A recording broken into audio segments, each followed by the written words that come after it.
Good mornings to all of you मेरे प्यारे बच्चों। तो आज हम केमिकल बॉन्डिंग में उसका नेक्स्ट पार्ट लेके आए हैं जो कि बहुत ही इम्पॉर्टेंट है। दैट इज़ VSEPR,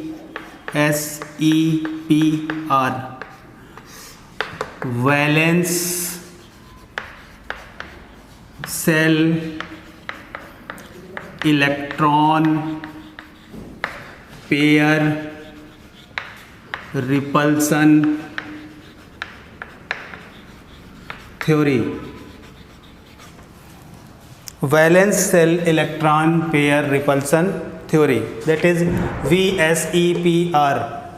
तो सबसे पहली बात, what is the need of VSEPR? First point, what is the need of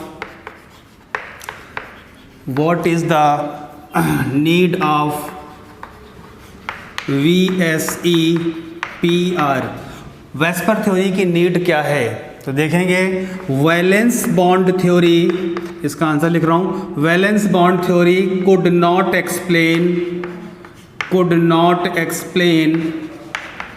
valence bond theory could not explain about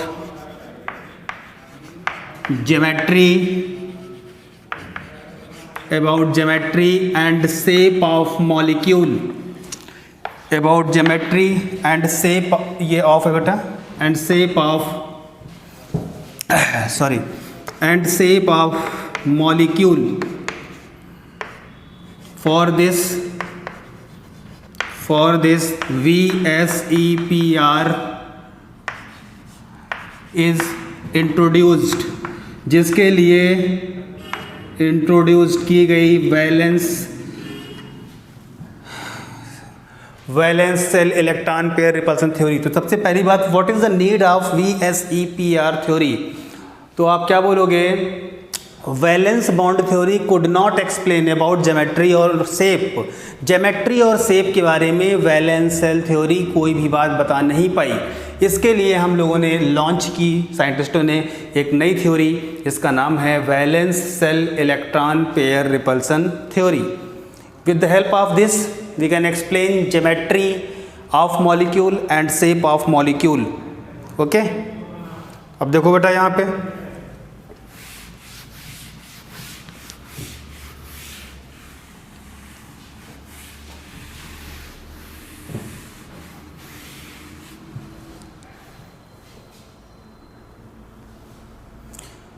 geometry और shape of molecule is decided by.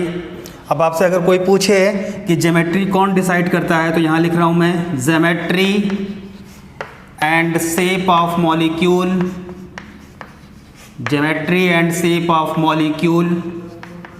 Is decided by numbers of bond pair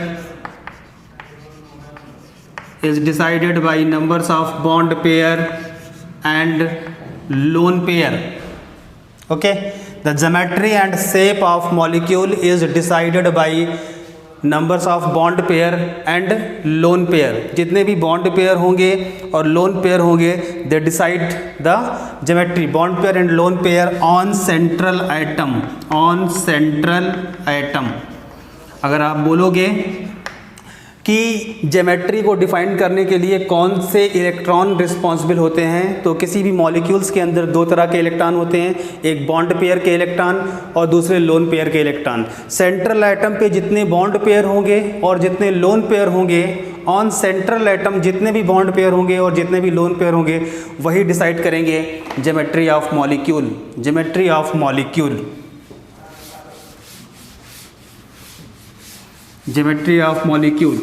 okay, अगर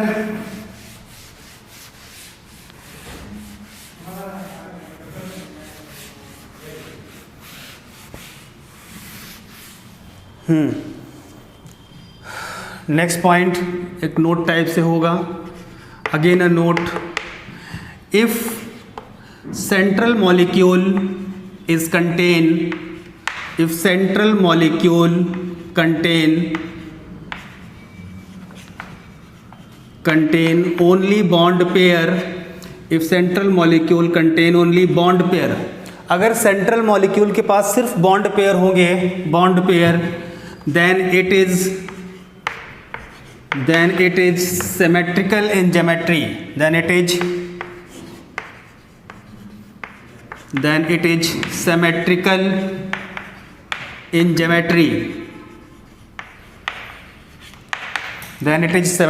geometry, okay.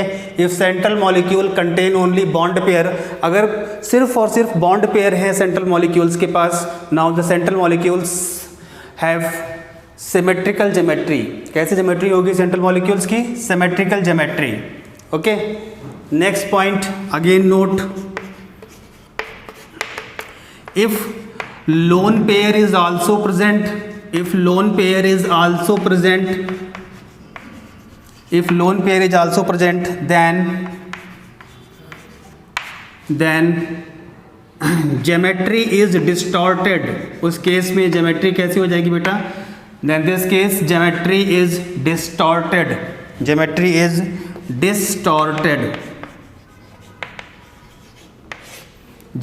distorted, if lone pair is also present then geometry is distorted। अगर सिर्फ और सिर्फ bond pair पाए जा रहे हैं तो बॉन्ड पेयर के होने की वजह से ज्योमेट्री सिमेट्रिकल होगी, लेकिन अगर बॉन्ड पेयर के साथ लोन पेयर भी पाए जाएंगे तो वहाँ पे ज्योमेट्री कैसी होगी? Distorted. Here distortion is start when the lone pair is present. अगर लोन पेयर पाए जाएंगे तो वहाँ पे डिस्टॉर्शन पैदा हो जाएगा।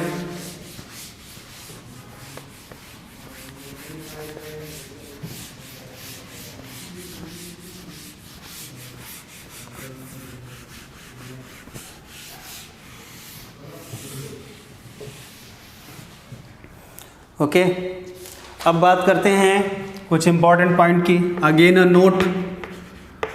नोट, सपोज लाइक दैट हम बात कर रहे हैं बॉन्ड पेयर की। तो बॉन्ड पेयर की जब बात करते हैं तो ए और बी इसके बीच में है, दिस इज बॉन्ड पेयर।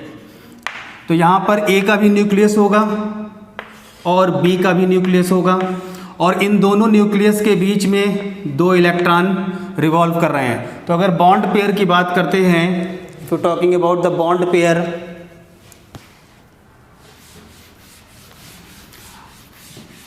अगर बॉन्ड पेयर की बात कर रहे हैं आप लोग तो देखें,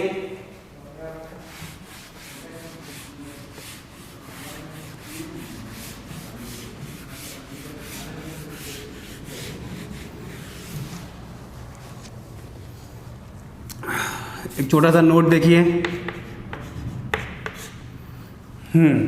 बॉन्ड पेयर की अगर आप बात कर रहे हैं तो ए और बी के बीच में एक बॉन्ड पेयर है, this is the bond pair. ये आपके सामने जो रखा हुआ है इसे बोलते हैं बॉन्ड पेयर। इसको कैसे रिप्रेजेंट करते हैं? ये हमारे पास ए का न्यूक्लियस है और ये हमारे पास ए का वैलेंस शेल है जहाँ पे एक इलेक्ट्रॉन है। ओके बच्चों, ये हमारे पास, और ये बी है, बी का ये न्यूक्लियस है एंड बी का ये वैलेंस शेल है और यहाँ पे बी का इलेक्ट्रॉन है।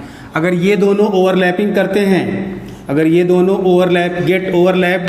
अगर ये दोनों ओवरलैप्ड हो जाएं तो ओवरलैप्ड हो जाने के बाद में किस तरह की फिगर बनेगी? लुक एट ओवर हियर, ये ए का न्यूक्लियस और this is a part, again ये बी का न्यूक्लियस और ये पार्ट, यहाँ पर ये 2 इलेक्ट्रॉन आ गए। तो अब जरा गौर से देखो, इन 2 इलेक्ट्रॉनों को, ये जो शेयर्ड इलेक्ट्रॉन हैं, इन 2 इलेक्ट्रॉनों पे ये न्यूक्लियस भी अट्रैक्शन लगा रहा होगा और ये वाला न्यूक्लियस भी अट्रैक्शन लगा रहा होगा। तो आप बोलेंगे बॉन्ड पेयर में जो दोनों इलेक्ट्रॉन होते हैं, बॉन्ड पेयर में जो इलेक्ट्रॉन होते हैं उनके ऊपर 2 न्यूक्लियस का अट्रैक्शन फोर्स लगता है। ठीक है, तो ये बॉन्ड पेयर हो गया। देन अगेन नोट यहाँ पे एक छोटा सा देखा जाए, और अगर हमने ए दिखाया और इसके ऊपर लोन पेयर दिखाए, ए के ऊपर लोन पेयर, तो ए का ये हमारा न्यूक्लियस है और इस न्यूक्लियस के ऊपर ये हमारे पास इलेक्ट्रॉन है, न्यूक्लियस के ऊपर ये इलेक्ट्रॉन है। तो यहाँ पे जो इलेक्ट्रॉन है उन इलेक्ट्रॉनों के ऊपर एक न्यूक्लियस का फोर्स लग रहा है। यहाँ पे 2 इलेक्ट्रॉन हैं लेकिन इन इलेक्ट्रॉनों के ऊपर बॉन्ड पेयर के इलेक्ट्रॉनों पे 2 न्यूक्लियस का फोर्स लग रहा है, तो यहाँ पे रिपल्सन कम होगा। लेकिन लोन पेयर की जब बात करेंगे, this is the lone pair, और लोन पेयर के जो इलेक्ट्रॉन हैं, लोन पेयर के इलेक्ट्रॉनों पर 1 न्यूक्लियस का फोर्स लग रहा है, इसीलिए रिपल्सन ज़्यादा होगा। That is the major thinking behind that कि बॉन्ड पेयर पे ज़्यादा रिपल्सन होता है कि लोन पेयर पे ज़्यादा रिपल्सन होता है। बॉन्ड पेयर का जो इलेक्ट्रॉन होगा वो 2 न्यूक्लियस से घिरा हुआ होगा, तो यहाँ पे अट्रैक्शन फोर्स ज़्यादा होगा तो रिपल्सन कम हो जाएगा।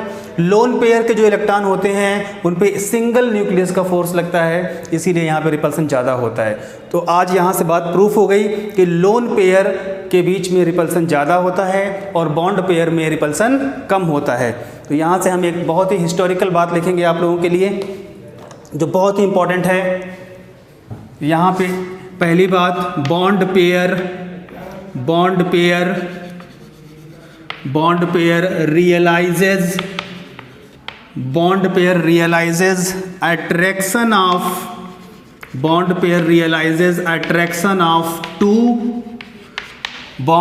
realizes attraction of two nucleus, 2 nucleus के अट्रैक्शन को ये रियलाइज कर रहा है।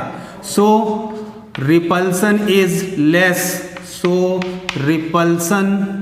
Is less. तो बहुत ही इंपॉर्टेंट पॉइंट है, the bond pair electron realizes attraction of 2 nuclei, so repulsion is less. और यहाँ पे लिखेंगे lone pair realizes attraction of single nucleus.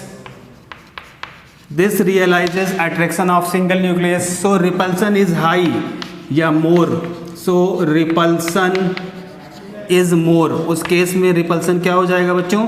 more। तो आप क्या बोल सकते हो कि लोन पेयर पे रिपल्सन ज़्यादा होता है और बॉन्ड पेयर पे रिपल्सन कम होता है। तो यहाँ से ये बात प्रूफ हो गई।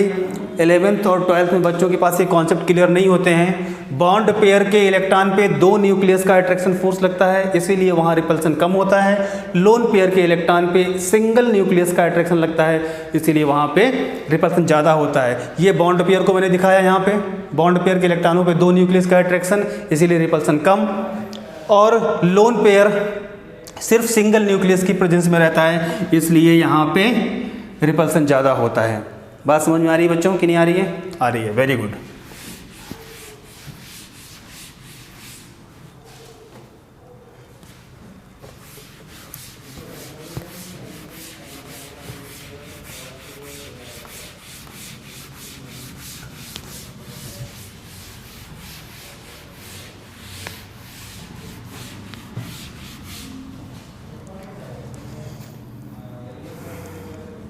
तो यहाँ से हम लोग बच्चों अब हम लोग पढ़ सकते हैं order of repulsion.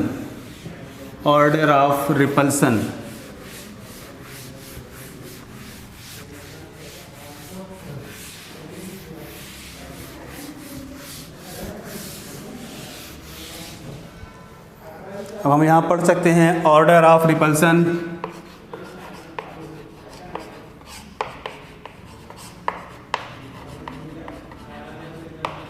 Order of repulsion, तो लोन पेयर और लोन पेयर के बीच में रिपल्सन बहुत ज़्यादा होता है।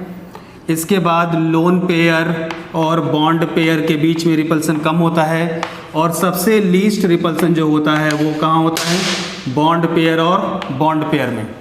लोन पेयर और लोन पेयर में रिपल्सन सबसे ज़्यादा, इसके बाद लोन पेयर और बॉन्ड पेयर में रिपल्सन कम, और सबसे कम रिपल्सन होता है बॉन्ड पेयर और बॉन्ड पेयर में। तो अगर हमारे पास यहाँ पे मैं एक मॉलिक्यूल लिखूँ AB2L2, यहाँ पे B जो है ये है बॉन्ड पेयर, B क्या है बच्चों? बॉन्ड पेयर, और L जो है यहाँ पे है लोन पेयर। L की जो बात की गई है बेटा वो क्या है यहाँ पे? Lone pair. तो सपोज लाइक दैट ये हमारे पास A है, okay, this is the B bond pair, this is the B bond pair, और ये है हमारे पास lone pair, again this one is lone pair. Okay, बात समझिएगा बेटा, ये लोन पेयर है। दिस इज थीटा 1, ये वाला एंगल क्या है थीटा 1, और अगेन ये वाला एंगल है थीटा 2, और ये है थीटा 3, और ये है थीटा 4। अब आपके वहाँ जेई में एक बार क्वेश्चन आया, what is the relation between theta 1, theta 2, theta 3, theta 4। Theta 1 जो एंगल है वो लोन पेयर और लोन पेयर के बीच में है, तो अभी आपने लिखा लोन पेयर और लोन पेयर के बीच का रिपल्सन ज़्यादा होता है, तो ये वाला एंगल ज़्यादा होगा, तो सबसे बड़ा एंगल थीटा 1 हो गया। फिर ये लोन पेयर बॉन्ड पेयर के बीच में थीटा 3 है, और लोन पेयर बॉन्ड पेयर के बीच में थीटा 2 है, तो ये दोनों ही लोन पेयर और बॉन्ड पेयर के बीच में है, तो यहाँ पे theta 2 is equals to theta 3, और ये जो है बॉन्ड पेयर और बॉन्ड पेयर के बीच में है, तो ये theta 4। This is the order of bond angle, ये ऑर्डर मिला आपको, this is the order of bond angle, ये ऑर्डर है बॉन्ड एंगल का, कि थीटा 1 सबसे ज़्यादा होगा। थीटा 1 सबसे ज़्यादा क्यों है? क्योंकि यहाँ पे लोन पेयर और लोन पेयर हैं। थीटा 2 थीटा 3 बराबर क्यों है? क्योंकि ये लोन पेयर और बॉन्ड पेयर के बीच में बने हैं। थीटा 3 भी लोन पेयर और बॉन्ड पेयर के बीच में बना है। थीटा 4 सबसे लीस्ट क्यों है? क्योंकि ये बॉन्ड पेयर और बॉन्ड पेयर के बीच बना है थीटा 4। तो यहाँ पे बॉन्ड एंगल का जो ऑर्डर हो जाएगा, look at over here, that is theta 1 greater than theta 2, theta 2 बराबर हो जाएगा थीटा 3 के, और थीटा 3 ज़्यादा हो जाएगा किससे? थीटा 4 से। ओके, तो ये मिला आपको, ये बहुत ही इंपॉर्टेंट है, इसको नोट में डाल देना। ये यहाँ पे एक छोटा सा नोट लिख लेना, और नोट के अंदर ये एक कंपाउंड है, कंपाउंड का प्रेजेंटेशन कैसा है बेटा? AB2L2, AB2L2, B रिप्रेजेंट कर रहा है बॉन्ड पेयर को और L रिप्रेजेंट कर रहा है लोन पेयर को। मैंने लोन पेयर को ऐसे रिप्रेजेंट कर दिया बच्चों, this is the representation of lone pair और this is the presentation of bond pair. तो ये बॉन्ड पेयर है, ये लोन पेयर है। यहाँ पे थीटा 1 लोन पेयर के बीच का बॉन्ड है, और थीटा 4 बॉन्ड पेयर के बीच का बॉन्ड है, और ये थीटा 2 थीटा 3 लोन पेयर और बॉन्ड पेयर के बीच का बॉन्ड है। ओके बच्चों,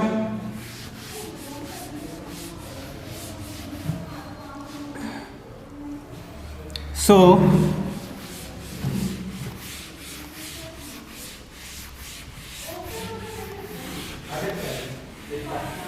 ऑर्डर ऑफ रिपल्सन में अभी और चीज़ें आएंगी आपके पास, ऑर्डर ऑफ रिपल्सन में और भी चीज़ें आएंगी। अब यहाँ पे एक छोटा सा नोट लिखना पड़ेगा, और नोट लिखने के बाद हम आगे की ओर बढ़ेंगे।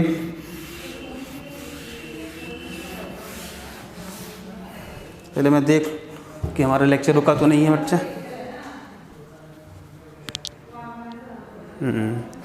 Very good, lecture is not stopped.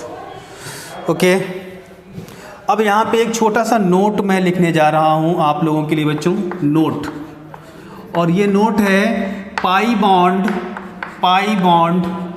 Never affect the geometry, pi bond never affect the geometry. Pi bond कभी भी ज्योमेट्री को अफेक्ट नहीं करता है। अगर आप बात करेंगे पाई बॉन्ड की, तो pi bond never affect the geometry. Okay, means presence of multiple bond does not affect the geometry but it affect the bond angle. तो यहाँ से लिखिएगा multiple bond does not affect, multiple bond does not affect geometry, multiple bond does not affect the geometry। multiple bond कभी भी geometry को affect नहीं करते हैं, but they affect, multiple bond does not affect the geometry but they affect bond angle, bond angle। multiple bond कभी भी geometry को affect नहीं करते हैं, वो अफेक्ट करेंगे तो किसे करेंगे? बॉन्ड एंगल को, क्योंकि मल्टीपल बॉन्ड बढ़ेंगे तो रिपल्सन बढ़ेगा। तो यहाँ पे देखो ऑर्डर ऑफ रिपल्सन यहाँ पे जो मिलता है, order of repulsion multiple bond के लिए, तो मल्टीपल बॉन्ड के लिए बच्चों ऑर्डर ऑफ रिपल्सन क्या मिलेगा? सबसे ज़्यादा रिपल्सन मल्टीपल बॉन्ड में होता है। मल्टीपल बॉन्ड के बीच में सबसे ज़्यादा रिपल्सन, फिर मल्टीपल बॉन्ड और सिंगल बॉन्ड के बीच में रिपल्सन, उसके बाद सिंगल बॉन्ड और सिंगल बॉन्ड के बीच में रिपल्सन। तो मोर रिपल्सन मिलेगा मल्टीपल बॉन्ड के बीच में, उसके बाद multiple bond, single bond. Multiple bond का मतलब क्या होगा कि ये एक बॉन्ड पेयर, ये एक दूसरा बॉन्ड पेयर, ठीक है, तो ये हो गया मल्टीपल बॉन्ड। तो यहाँ पे रिपल्सन ज़्यादा होगा और ये सिंगल है तो यहाँ पे रिपल्सन कम होगा, इसीलिए लिखा मैंने मल्टीपल बॉन्ड और मल्टीपल बॉन्ड के बीच में रिपल्सन ज़्यादा, यहाँ पे मल्टीपल बॉन्ड सिंगल बॉन्ड में रिपल्सन कम, सिंगल बॉन्ड और सिंगल बॉन्ड में और भी कम, वहाँ पे रिपल्सन और भी कम हो गया। तो देखिए बच्चों,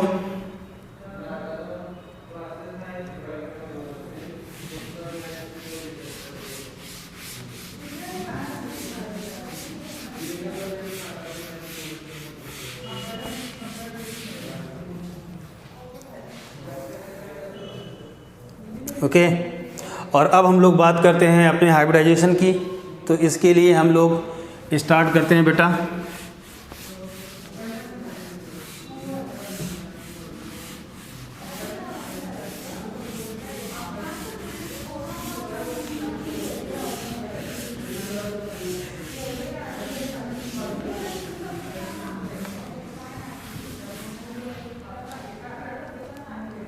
सबसे पहले हम बात करते हैं स्टेरिक नंबर की। स्टेरिक नंबर की, स्टेरिक नंबर के बाद बात करेंगे बॉन्ड पेयर की, और बॉन्ड पेयर के बाद बात करेंगे लोन पेयर की। Steric number, bond pair, lone pair, और लोन पेयर के बाद बात करेंगे रिप्रेजेंटेशन की, रिप्रेजेंटेशन की, और रिप्रेजेंटेशन के बाद बात करेंगे ज्योमेट्री की, ज्योमेट्री की, और ज्योमेट्री के बाद बात करेंगे हम शेप की। ज्योमेट्री के बाद बात करेंगे हम किसकी? शेप की। ओके, तो सबसे पहले बात किसकी होगी? फर्स्ट फॉलोइंग बात स्टेरिक नंबर की। तो अगर स्टेरिक नंबर आपके पास 2 हो, स्टेरिक नंबर इज 2, और बॉन्ड पेयर भी 2 आ जाएं, लेकिन लोन पेयर 0 आए, तो उसमें प्रेजेंटेशन हो जाएगा AB2। ए है सेंट्रल एटम और बॉन्ड पेयर कितने हैं? 2 हैं, तो AB2। तो इसके लिए ज्योमेट्री ये A हो गया, this is B and this is B, ये B हो गया। ओके, ये वाला बॉन्ड एंगल कितना हो गया? 180 डिग्री। तो यहाँ से आप क्या बोलेंगे कि अगर स्टेरिक नंबर 2 हो, बॉन्ड पेयर 2, लोन पेयर 0 हो, तो प्रेजेंटेशन ऐसा होता है AB2, और इस केस में बॉन्ड एंगल जो होगा, bond angle that is 180 degree. Okay, और यहाँ पे ज्योमेट्री जो इसकी लिखी जाएगी, ज्योमेट्री इसकी जो होगी बेटा दैट इज़ लीनियर, ज्योमेट्री होगी लीनियर। और शेप भी इसका कैसा हो गया बच्चे? लीनियर। शेप भी इसका हो गया लीनियर। तो अगर कभी आपको स्टेरिक नंबर 2 मिल जाए, उसमें बॉन्ड पेयर 2 हो लेकिन लोन पेयर 0 हो, तो प्रेजेंटेशन ऐसा होता है, ज्योमेट्री ऐसी देखी जाती है, बॉन्ड एंगल ऐसा होता है, और शेप कैसा होता है आपका? लीनियर होता है। ओके, लेकिन अगर स्टेरिक नंबर 2 हो, बॉन्ड पेयर 1 हो जाए, लोन पेयर भी 1 हो जाए, तो ये बन जाएगा ABL, central atom, bond pair और lone pair, central atom, bond pair और लोन पेयर। तो इसका ज्योमेट्री कैसे बनेगा? AB and this is lone pair. ये आपके पास क्या है बच्चों? This is the lone pair. तो यहाँ पे बॉन्ड एंगल नॉट डिसाइडेड,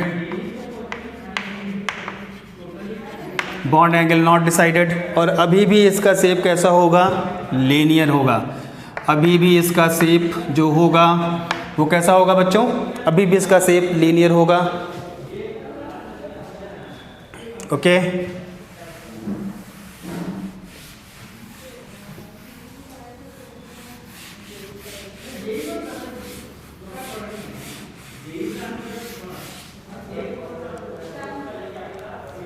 और अगर आपके पास कुछ इस तरह का इन्वायरमेंट है,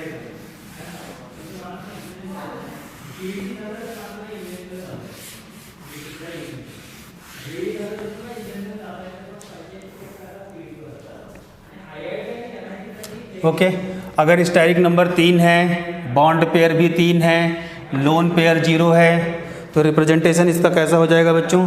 AB3, और ज्योमेट्री ऐसे हो जाएगी A, ये हो जाएगा आपका B। ओके, और ये भी हो जाएगा आपका B और ये हो जाएगा आपका B। ये हो गया आपका ज्योमेट्री, कितना हो गया 120 degree. This is the geometry 120 degree. और इस केस में इसका शेप हो जाएगा, इसका शेप, तो बॉन्ड एंगल यहाँ पे कितना लिखोगे बच्चों, बॉन्ड एंगल यहाँ पे लिखोगे 120 डिग्री। और शेप कैसा हो जाएगा बेटा, तो शेप यहाँ पे लिखोगे ट्राइगोनल, शेप होगा ट्राइगोनल प्लेनर। शेप आपका यहाँ पे कैसा होगा बेटा, ट्राइगोनल प्लेनर। ठीक, तो यहाँ शेप लिख लिया आपने। अब अगर ऐसा कुछ हो जाए कि स्टेरिक नंबर 3 ही रहे, स्टेरिक नंबर 3, बॉन्ड पेयर आपके पास 2 हो जाएं और लोन पेयर 1 हो जाए, तो इसका प्रेजेंटेशन हो जाएगा AB2L, AB2L। तो यहाँ पे इसका प्रेजेंटेशन ऐसा होगा A, this is the B, this is the B, और ये हो गया आपका लोन पेयर। और ये बॉन्ड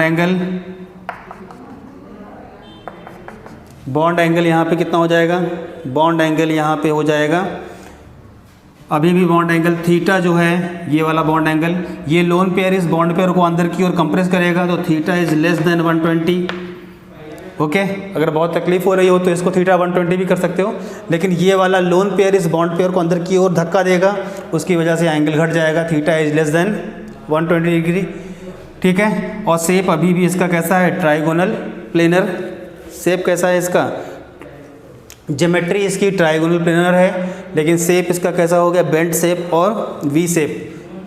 तो ज्योमेट्री की बात करोगे तो ज्योमेट्री है ट्राइगोनल प्लेनर।